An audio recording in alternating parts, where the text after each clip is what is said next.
I want to welcome you to the panel on hunger and homelessness in the 21st century in America. We have a distinguished panel today. We have Judith Bartfeld of the University of Wisconsin-Madison. She is a professor in the School of Human Ecology at the university. Her research focuses on patterns, causes, and consequences of food insecurity at the local, state, and national levels, as well as the role of food in assistance programs among vulnerable households. We also have Cyekeia, who is from the National Association for Education of Homeless Children and Youth. She works with K-12 staff, service providers, and higher education professionals to streamline higher education access for homeless youth. She has a bachelor's degree in science and communication from Eastern Michigan University and a master's degree in counseling from Wayne State University. Sherrie Tussler is the executive director at Hunger Task Force. Hunger Task Force is unique in its operation as a free and local food bank, meaning that food is always given freely to food pantries, soup kitchens, and homeless shelters. Hunger Task Force is Wisconsin's anti-hunger leader, advocating for well-run federal nutrition programs, dignified and compassionate service to people, and an end to the future in hunger. Our first speaker today will be Judith Bartfeld.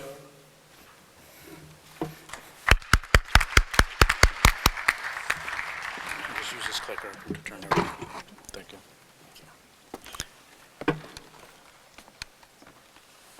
Good morning. Thank you for having me here. In the maybe 10 minutes or so that I have, my plan is to just do a real broad and brief overview of what we know about food insecurity in the US, both what it looks like now, how it's changed fairly dramatically in the recent past, and a little bit about what we know in terms of what matters, what makes people more at risk or less at risk. I'll apologize in advance for probably speaking quickly because I have a lot to try to go through, so thank you. The whole idea of food security is that people have the access they need at all times to food for an active and healthy life. So food insecurity is this big concept that basically means that people have uncertain or limited access to the food they need. And this is a bigger concept than hunger, but it includes hunger. So we're talking about people who are struggling with a wide range of kind of difficulties around access to the food they need. So the data that I'll tell you about today is from our official food security data that's collected annually by the Census Bureau. This is just like poverty statistics that they collect, but it's about food insecurity. Really the single takeaway that I have to share, which is no surprise, is that food insecurity is both widespread and uneven in our society. By widespread, we're talking about on the order of 14% of households who were food insecure in 2014. That's a big number. 14% of households means an estimated almost 17.5 million households, almost 50 million people in those households. We're not talking a small problem here. When we talk about children, we're talking about over 20% of kids in the country who live in households that are food insecure, over 15 million kids. And I would say that food insecurity is not a one-off kind of problem. It's not something that maybe happens once a year and then everything goes back to normal. When we talk about food insecurity, we're talking about a recurrent problem. Households tend to have multiple months in the year that they're struggling to meet their food needs. It's common, but it varies tremendously. So not everybody has that same 14% risk. There's real high-risk groups that are out there, and I'll talk about that more in a moment. I want to say a few things about what's happened in the recent past with food insecurity, because the upshot is the story has really changed and gotten tremendously worse. Food insecurity is much more common than it used to be. We've been measuring this since the mid-1990s.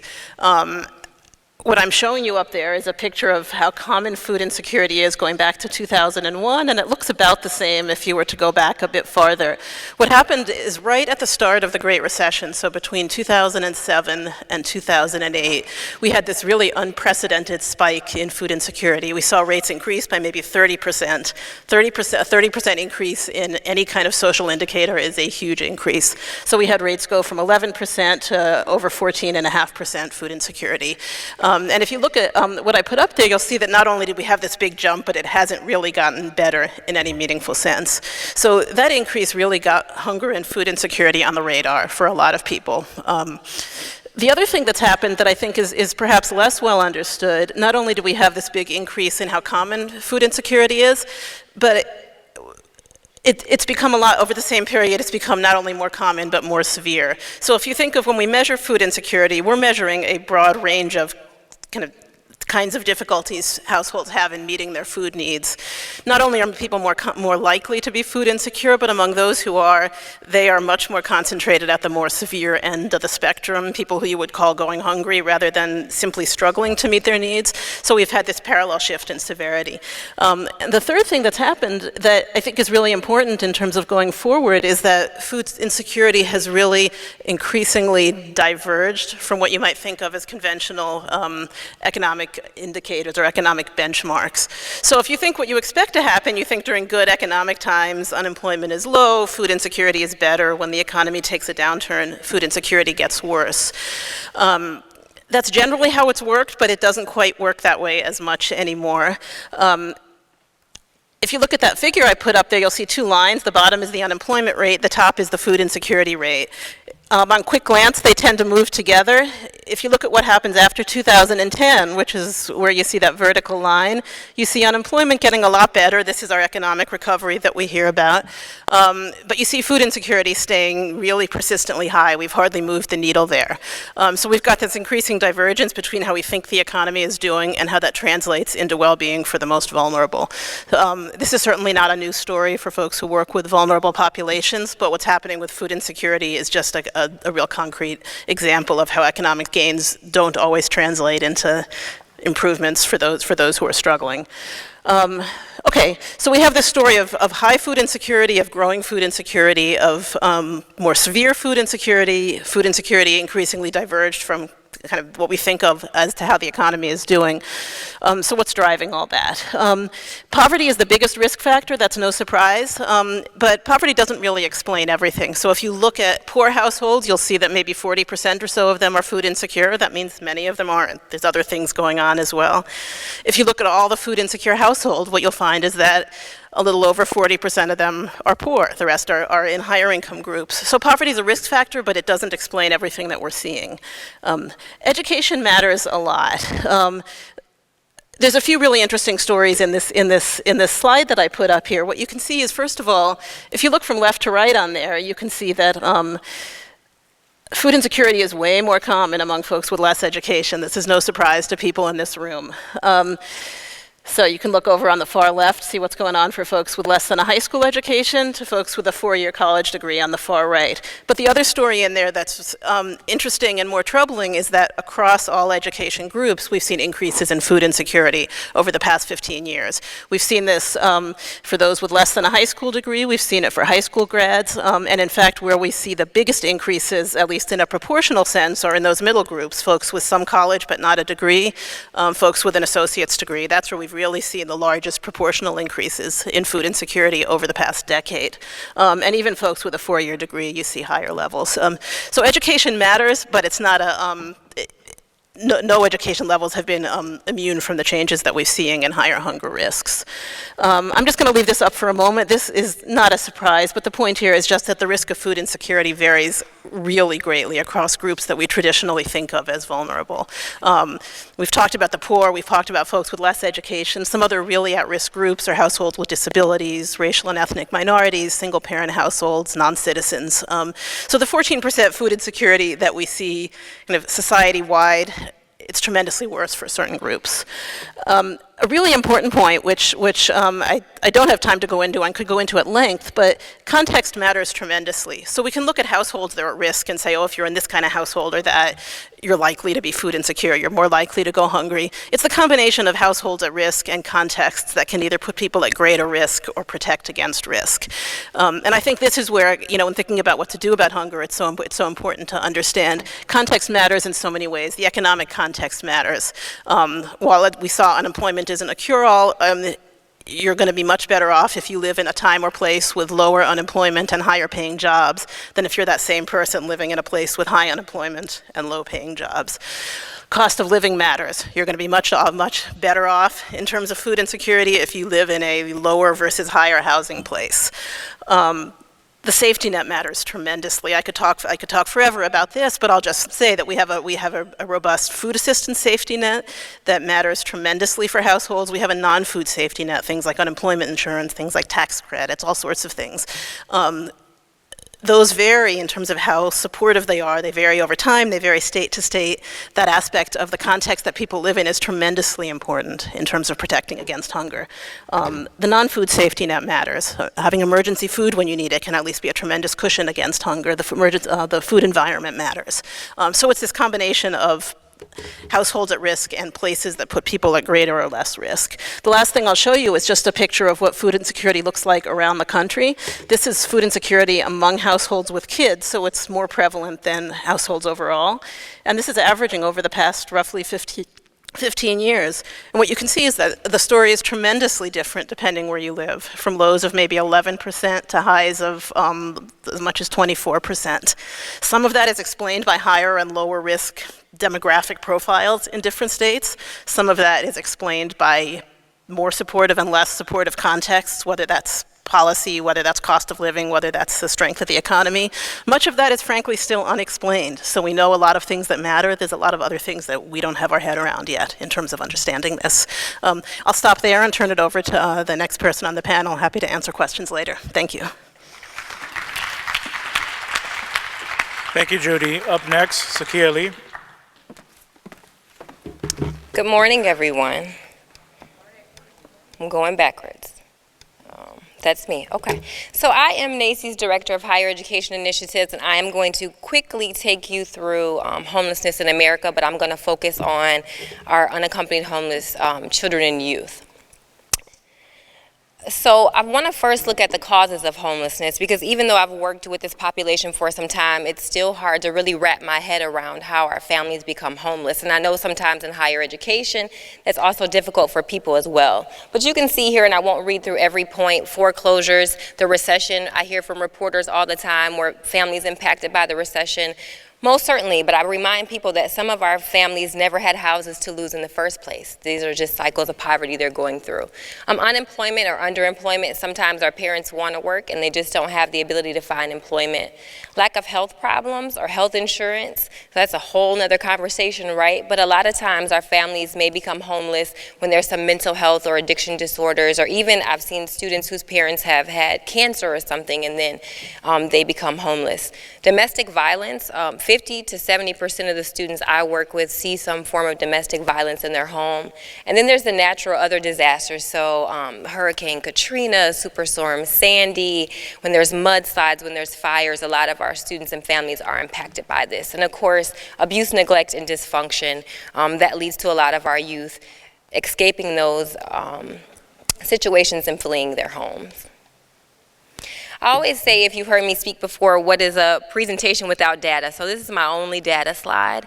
But we had 1.3 million homeless children and youth in the K-12 system that experience homelessness. Now, I remind people this number is far underly reported, because not every student feels comfortable going to the secretary, the teacher, the counselor, the social worker to say, hey, my family isn't like everybody else's. It's been a steady increase since the recession, as I've said before. You'll see 13% of our extremely poor school-age children and youth are lumped into this number, or I'm sorry, 13% of our poor school-age children and youth, 30% of our extremely poor. So that just, while there may be different levels of poor, some folks are a paycheck a day away from being homeless. And then I want you to take a look at that 90,000 unaccompanied homeless youth. So I tell people all the time, these students are going to end up on your campus, or they're likely already there. How many of you are familiar with the McKinney-Vento definition of unaccompanied homeless children and youth? Okay, so I won't spend a lot of time on this, but basically we're looking at our children and youth lacking a fixed, regular, adequate nighttime residence that they can go to every single night and it's not subject to change. The vast majority of them are sharing the housing with others, or they're doubled up. That's our couch surfers. That's where you're going to find the vast majority of our college students. Then living in hotels, motels, trailer parks, campgrounds that are inadequate. I man our helpline at NACY, and I hear from students in barns. On the way out here, I heard from a student in California who's living in a shed in his friend's backyard. I've spoken to students that are sleeping in ditches or in trees because no one's looking for them there. So every day it brings a new opportunity for me to hear some awful place where our students are sleeping. Of course, we're talking about those that are living in emergency or transitional shelters, and then right now awaiting foster care placement is lumped into that definition. Those living in public or private places not designed for humans to live, those cars, parks, abandoned buildings, any migratory children, because I've learned that some families just follow different farming seasons around the state, and then they get broken up that way, and any unaccompanied youth living in the above circumstances. So how do our students get to being on their own? We were swapping stories last night at dinner, and so teen pregnancy is still an issue, blended family conflict. I always say that a lot of times people think that families will blend and be like that Brady Bunch. You bring your kids, I'll bring mine, we'll all live together happily. And sadly, it still doesn't happen. I have some students that they can't stay with bio mom or bio dad when there's blended family issues. Sexual orientation, we're starting to see a lot of that in higher ed, where students are asked to leave the home based on their sexual orientation. There may be other problems. Again, abuse or neglect within the home, parental incarceration, death or hospitalization, all self-explanatory. But when a student only has one parent and they're in one of those situations, it just makes their outlook even more detrimental. The lack of space in temporary shelters for boys. I can't stress this enough because sometimes moms want their sons to come with them. And there may be that shelter policy, not a HUD-funded shelter or a RHYA-funded shelter. But some private shelters say, well, your 9-year-old son can't be here for a fear that there may be some form of sexual abuse, and so they're left to fend on their own. And then there's this term we've coined in higher ed that's foster homeless, because we see a lot of students exit foster care, and that's no knock to the system, but they're just not ready to live independently, and then they become homeless. So we see a high correlation there with students aging out of the system and spending more than one night being homeless. Barriers to higher education access. I could go on and on and on about this. We have already heard about financial aid, and so of course that's the issue, especially when students need to get a determination of their homeless status beyond their senior year of high school. Once they come to your campuses, how many of your campus has a plan in place to make determinations? Many of you might not even know, but I saw a couple hands, so when you go back, make sure you have a plan in place. We have some wonderful tools for that. But the lack of financial means to live independently and safely, I see a lot of students living independently. Most of them are not in safe situations. They're not financially self-sufficient once enrolled in college. I used to work in financial aid, and I see students get a $7,000 refund check. I would say, I don't expect to see you back in my office. 2 weeks later, they'd be back. That check would be gone, right? Because now they have family members preying on them, or they feel the responsibility to get something from mom even though she's never been there. I see heads nodding, so you know that all too well. Limited housing options, and especially small towns or rural areas. I always choose Montana for this. Anybody here from Montana? Okay, I can pick on them. No, but seriously, there are a lot of places there just aren't shelters. So sometimes when I'm talking to students and they're calling me to find a place to stay, I have to say, unfortunately, there's no shelters in your city, or it's 2 counties over, and so you have to sleep in your car tonight. The failure to meet state residency requirements. So because our students are transient, if they go from California to Arizona, that may really be their place of home, but every state and every institution sometimes has these varying policies on residency, and so our students are being charged out-of-state tuition, and I get it to a certain extent, but if they really don't have a place to call home, why penalize them for up to 4 to 6 years sometimes before they can get in-state tuition? The struggle to balance school and other responsibilities. There's a lot of mental health trauma there, and it's hard to focus on your studies when you don't know where you're going to sleep at night, but a lot of these students are very resilient, and they still do it anyways. The lack of adult guidance and support. These students need mentors. I say all the time, in the K through 12 system, students can go up and down the hallways. There's always open doors. You can go and find somebody. I walk the hall around here, great campus. I do see doors, but they're closed, right? So students may not even know, like, can I go in there? Can I share my story to somebody? Can I find a mentor? Where am I even supposed to go for that? And then the lack of information about available support systems. A lot of campuses don't even want to post or advertise or market that they do have services for homeless students because they don't want to say the word homeless. They want to call it housing unstable or something besides what it really is, and that confuses students, and again, they don't know where to go. Whoops, went too fast. So really, I'll just fast forward to this map so you can see where we have our NACCE statewide networks. And in our statewide networks, what we do is we bring together, much like this, but we have the K through 12 staff involved along with the higher ed staff so we can really look at the barriers as we go to pass off that baton and make a smooth transition. And so you'll see that NACCE blue color, that's where we've done some work, or we have initiatives, and we also have branched out to having single points of contact, which I'll end on in just a moment. The darker blue is the state where we have begin to work with at the end of last year, and so Wisconsin isn't colored in as one of our statewide network states, just hint, hint.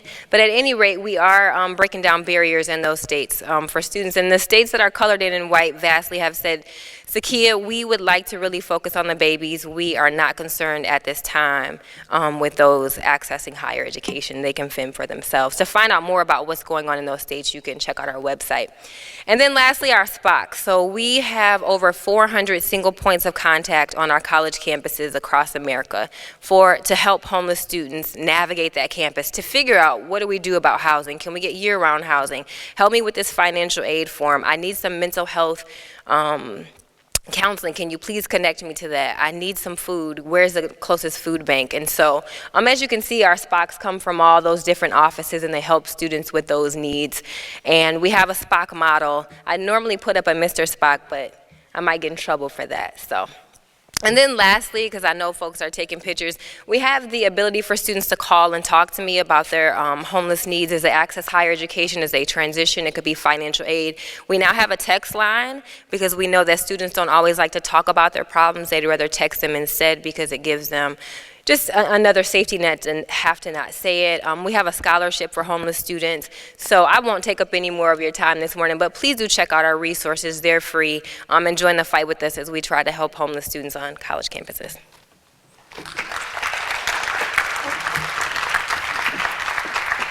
Thank you, Cyekeia. Up next is Sherrie Tussler.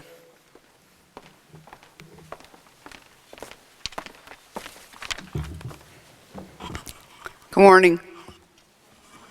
Welcome to Milwaukee. I don't have a PowerPoint, so you're just going to have to stare at that the whole time I talk, okay? Despite some of the truly grim statistics that I am going to share with you, and perhaps also in spite of some of the news coverage about Wisconsin's demonstrations of conservatism, I'm here to welcome you. I'm also hoping to put a few things in context and maybe challenge your thinking. I'm glad that you traveled here, and I hope you enjoy your stay in Milwaukee. I'm the director of a unique, locally established food bank, Hunger Task Force. We organize and unify 52 local food pantries and 19 soup kitchens and homeless shelters. All of the food that we supply is wholesome, nutritious, and free. We're independent of Feeding America, and we're really proud of that. Pride is an essential Wisconsin attribute. So is stubbornness. Starting with the 100-year-old Wisconsin idea, we are indeed progressives and thought leaders. Lately, we've been re-earning a reputation for welfare reforms, leading the nation in food stamp reform. So what's about Milwaukee? What's new in Milwaukee? We're the second poorest city in the nation. It's pretty troubling. More troubling, we are hyper-segregated. 2 neighborhoods erupt just north and south of this campus. The city is bisected by the interstate. And those 2 neighborhoods are historic areas. They were the original Milwaukee, and they're home to some seriously concentrated housing. If you took a driving tour, and I hope that you do, you'll see the early immigrant traditions of large multi-family housing and Polish flats. Currently, those homes are occupied by Asian immigrants, Latino immigrants, and largely on the north side, African American people. Milwaukee remains a melting pot. So many people here are very diverse, while our rural communities across the state of Wisconsin and smaller cities are less likely to be diverse in terms of either ethnicity or race. So I encourage you to get off the interstate while you're here in Milwaukee. Have a look around. I'm proud to tell you that Milwaukee is not just my hometown, but it's loaded up with really generous, cool people. They're really friendly, and they're remaining true to a progressive heritage and a tradition, whether it may not be obvious on the evening news. Some people think of us as maybe cheese-eating, beer-drinking, and sausage-loving people. That's true, too. But who doesn't like that stuff, right? Still, you're here to learn about homelessness and hunger in Milwaukee and the undergraduate population. MATC, the place where we are today, is ground zero. The students that are walking the halls are facing extreme challenges as they work on earning either a technical degree or an affordable bachelor's degree. Many of them are hungry and homeless. So here's a few poverty statistics about Milwaukee to set it in context. The 2014 census estimates that 29% of the people that live in Milwaukee are living below the federal poverty line. That's a very high number. Putting it in context with Minneapolis or Chicago, nearby large cities, that number would be 22%. The share of racial minorities and ethnic groups that fall into the category is also very high.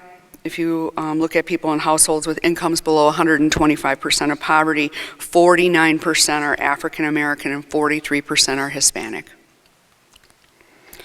You are currently in a poor city with a high concentration of people of color living below the poverty line. Students at MATC are more likely to be poor, and they are more likely to be people of color. Still, the statistic only tells a part of their life experience, their adult experience. Their child experience is equally worth looking at because 43% of Milwaukee's children live in poverty. This is twice the national rate, 43%. And so the students at MATC grew up in the public schools around MATC. Dr. Martin was referring to it earlier. 78% of the students of the Milwaukee public schools are eligible for SNAP. They get free and reduced price meals. We're a community eligibility district-wide. So the kids that are attending MATC also came from a school district that was really struggling to just offer basic meals to kids. MATC kids are really challenged to put food on the table, and that's a huge struggle. Right now, the state of Wisconsin is leading this reform called the Food Stamp Employment and Training Program. And after its first year, we heard that 11% of the people were placed in some type of work, while 65% lost their food stamp benefits for 3 years. These are kids who have to figure out whether or not they're eligible for food stamps in the first place, and then when they go in to apply or to mitigate the rules of the system, they're being told that unpaid work is more important than their education. And if they don't engage in the unpaid work at least 80 hours per month, they'll lose their food buying power for 3 years. Force remains available to help. Not just by providing food pantries, soup kitchens, and homeless shelters with supplies of free food, that's good for them, but also by working to deinstitutionalize poverty, to question the very existence of those food pantries, soup kitchens, and homeless shelters, and to challenge people's thinking about normal and dignified access to food. So later today, we're going to have our mobile market out in front. It's a grocery store on wheels. We drive it to various neighborhoods that are food deserts throughout Milwaukee County, and we give people the opportunity to buy fresh and healthy food. We're going to encourage you to go out and visit the mobile market and see how it looks and operates. You'll notice 25% off at the checkout. And so not only are we working with a local grocery store partner with a reputation of low pricing, we further reduce the pricing through an incentive grant that we have by 25%, making food affordable for MATC students and for low-income people throughout the community who don't have traditional access to a grocery store. Have a look at it. Also at the poster fair, a number of the SNAP outreach staff employed by Hunger Task Force will be present, allowing people to look at Wisconsin's Access System, which is an online application system for food stamps. We also see that as a positive and dignified way to help the student population apply for food stamps, maintain their eligibility for food stamps, and troubleshoot a troubled food stamp case. So that they can maintain access to their food buying power during their undergraduate studies. In closing, I want to challenge you to think about something. Think about a time either in Wisconsin's history or in your state's history when college students maybe struggled.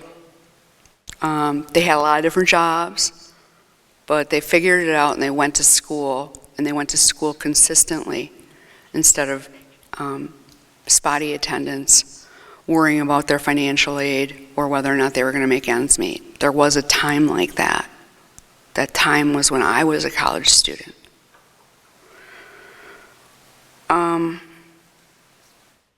Right now, though, we don't have full employment. Milwaukee is a labor surplus area, and people are really struggling, as the college students are really struggling to try to make ends meet. And as a result, they're sort of floating in and out of participation in school while they couch surf, while they figure out where their nearby food pantry is.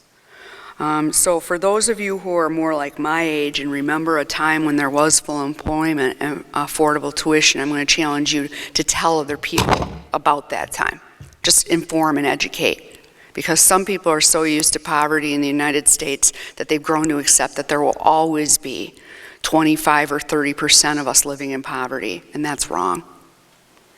For those of you who are struggling, and this is new to you, and you don't remember a time of full employment, figure some stuff out and figure out how you can work to rebalance the economy, what your role in that is, what your voice in that is, and then get active. Welcome to Milwaukee. And I'm so glad you're here.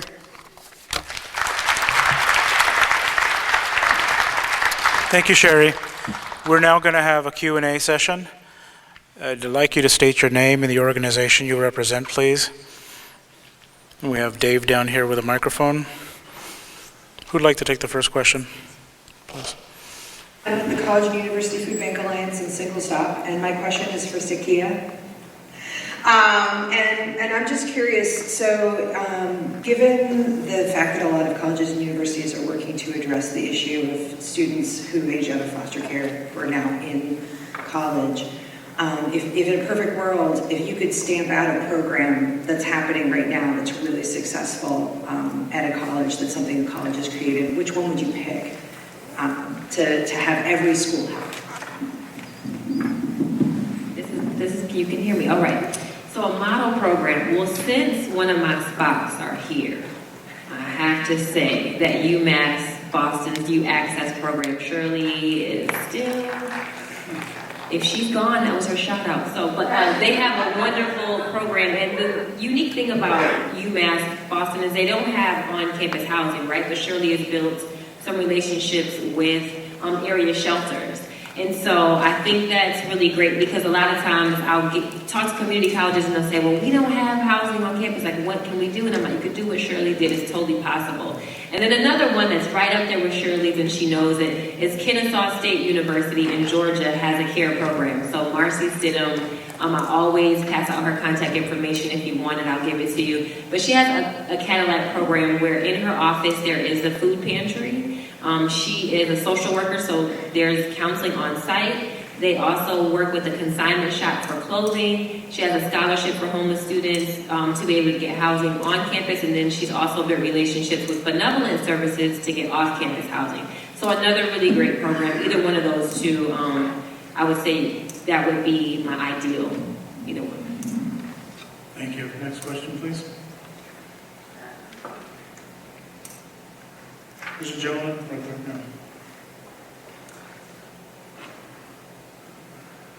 No. Hi, I'm Sarah from the Bill and Melinda Gates Foundation.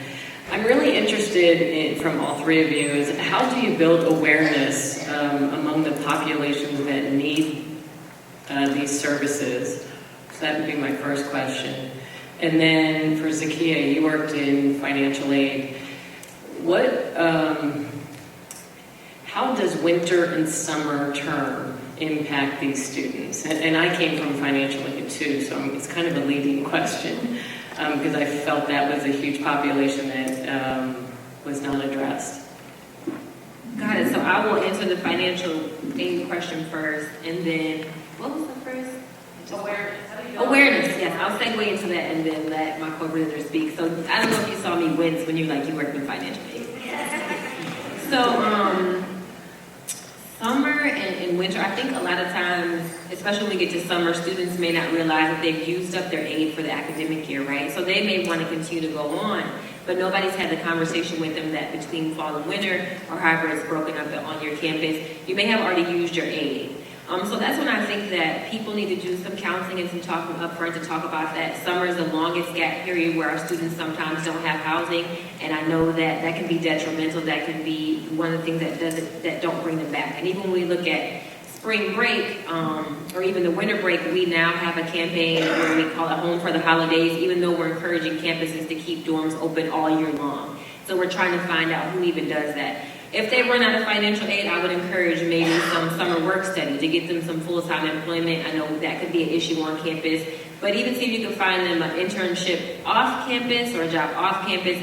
Really, it just boils down to looking at resources on and off campus, and then counseling the students to say, like, do we need to make sure you just do 9 credit hours here, and then you could do 6 in the summer or something like that to be able to retain aid. And then in terms of awareness, we have good old-fashioned posters, honestly, in this day and age where I keep watching the Twitter feed. That's great, but we also put posters like in the library or the rec center on campus or by the drinking fountain. So it's very discreet. Students can get the contact information that they need and then follow up with us later. So that's what we do. The awareness question, good old-fashioned organizing. Community organizing is the simplest way to outreach to people. Word of mouth really works well. The mobile market, as an example, started out just appearing, and then friends would tell friends, I got this great deal, and suddenly people started showing up. I was at the welfare office yesterday for 90 minutes, and we sold over $1,000 worth of food in 90 minutes to people in need. And so we'll use door knockers. We'll run around and pound on doors and let people know what's going on in their neighborhood. We've got an innovative summer meals program that relies on a core-class sign this large that just says free summer meals here. But it's neon green, and in front of all 135 summer meals sites, you'll see at least a dozen per site, like a political yard sign, where they really attract your attention based on their color and their simple message.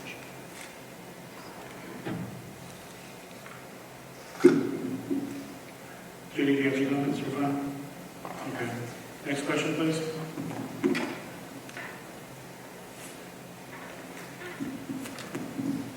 Hi, my name is Lizzie. I'm from the Annabelle's Grocery team at Cornell. My question's for Sherrie about how you're able to keep the mobile grocery store prices at cost from the grocery store you're getting them from, and a constant supply of that food. Sure. We established a relationship with a local grocer named Pick and Save, and they've always been known to be the low price leader. There were some doubts whether or not the mobile market could work or should work. It literally is a NASCAR trailer and a fifth wheel pickup truck. And people get on it, they shop for their food, and the checkout is right at the end of the store, the truck. We work with Northwestern Mutual Foundation, a local foundation, a local company, and they provided the incentive funding so that we can reduce that price by 25%. And so far we've invested between $1,000 and $6,000 a month in incentive funding, which, considering that a single truckload of breakfast cereal could cost as much as $40,000, it seems like a screaming deal to me. Thank you. Next question over here, please. Thank you. I'm from the Department of Children and Families and work with kids aging out of the foster care system. And my question is, on the FAFSA, there's a question now that asks if a youth has been unaccompanied or if they're a former foster youth, which triggers independent status for them.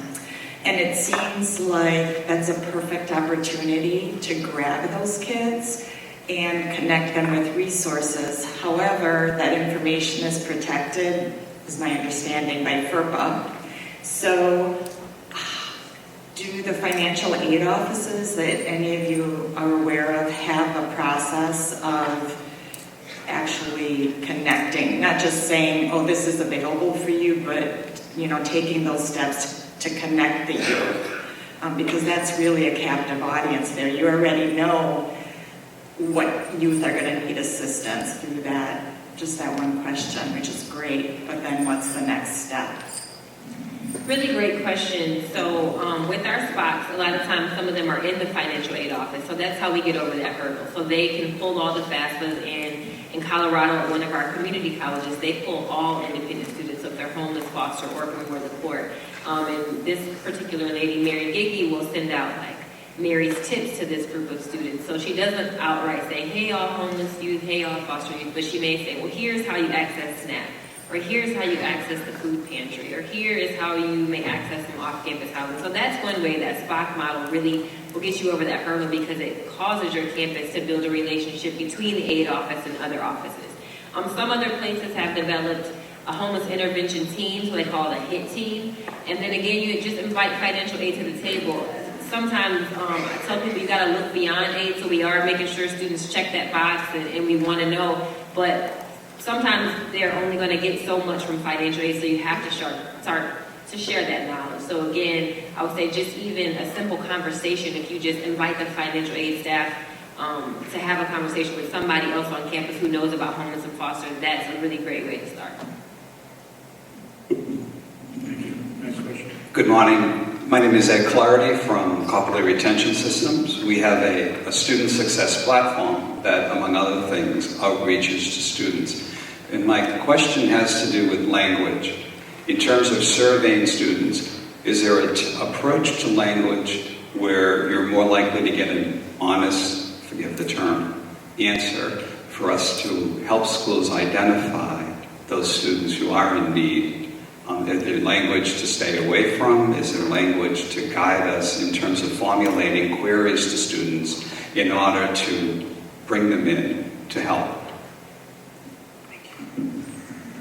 I think that while I'm so comfortable using the word homeless, is because I work with this population for so long, but the really important thing is, I would say, have a conversation with students to really see how they would like to be addressed. Sometimes I see students that are homeless and they don't have an issue with that at all. Some students do prefer the term couch surfing, or you may have to ask them, like, do you have a safe place to stay at night? Because they're not going to get fixed, regular, adequate. They're not going to get the jargon and the definitions that we have to use.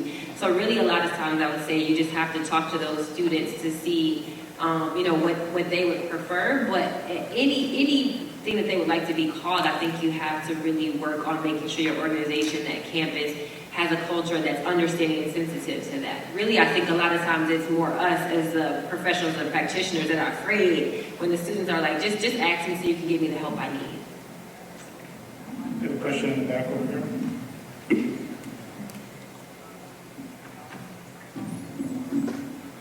My name is Andy Howe. I currently teach at the K-State and National Academic Advising Association. This thing has a lot of... Sorry, can you hear me okay? My question is to Cyekeia about the barriers to access in higher education for homelessness. It seems to me that student support services could play a key role in helping relieve some of those barriers. So I'm wondering, as a faculty person who trains and teaches future student support professionals and higher ed leaders, what are 2 or 3 things that I could really encourage my students to do to help relieve some of those barriers? And so the last part was, what are some things that you could have your students do? I love this question. So a lot of times, I'll say if there's like a social work program on campus or a counseling program on campus, I mean, those students really gravitate towards like, can we do a food pantry? Can we do a hygiene drive? But a lot of times it may just be a peer-to-peer mentor that students need, right? Because they can maybe normalize things if they talk to another peer where they may be a little bit afraid to say like, I have to make the choice between selling my body to get a book or actually having, to fail this class. So honestly, and I've had those conversations with students, but they're always sad and they're crying. It's difficult for them to get out where they may be able to just say to a peer, like, I'm going through this really tough situation, like, can you give me some suggestions? So I would certainly say, I've seen a lot of campuses have competition with food pantry and all that kind of stuff. Even during Homeless and Hunger Awareness Week in November, some campuses have really rallied around, so let's have some activities so our peers can really understand what some of our classmates are going through. So those are some of the things I can think of, but honestly I would say just that peer-to-peer, having someone to talk to, sometimes having a friend, because our students feel like they're going through this alone, and even though the other person may not be homeless, they can just be an ear when sometimes we can't. Thank you. We have time for one more question in the back. Good morning, everyone. This is Ruben. Whoa. Sorry. Got allergies, so my voice sounds extra deep. My question is a little bit referencing the language question before. I'm noticing that when we're working with the youth themselves or with folks that are working directly with youth, the energy is very different, the language is very different, the excitement that we are moving towards solutions and that we're providing resources is great. But then when we sit with policymakers, when we sit with executive directors, when we meet with some of the decision makers, the energy is very different.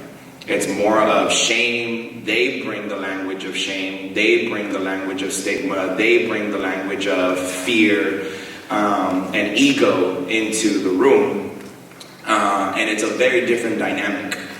So given your positions of leadership, all three of you, what have been some of the effective strategies that you've used in those decision-making rooms that help folks paradigm shift from an ego to a collective purpose? Thank you, Ruben.